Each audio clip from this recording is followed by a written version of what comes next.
Scrum Masters, Product Owners, Agile Managers, you're running Scrum today. Awesome. But do you have WIP limits? No? Well, in this episode, I'm going to talk about WIP limits, and I'm going to give you 5 different instances where you may want to implement WIP limits. Now, before we begin, if you're new here, welcome. This channel is dedicated to up-leveling your Agile skills in your Agile journey. I've got videos out on a weekly basis, so remember to subscribe. Let's start with what is WIP. WIP. So WIP stands for work in progress.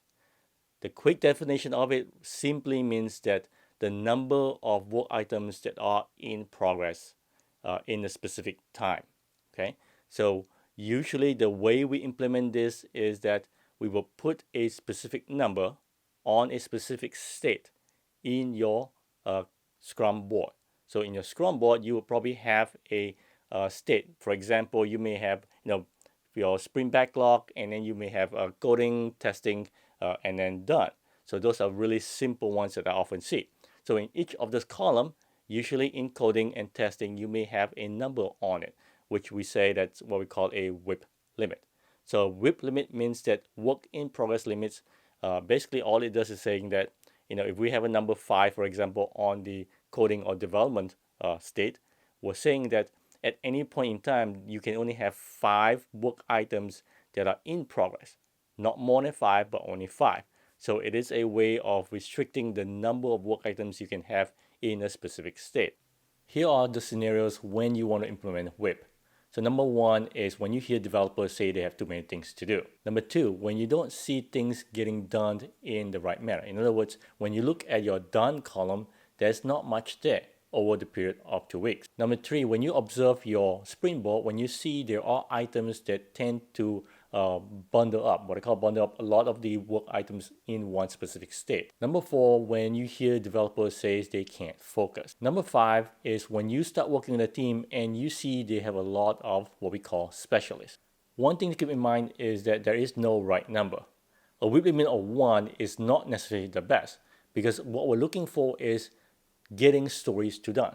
The faster we can get stories to done, the better we are. We want to make sure there is flow.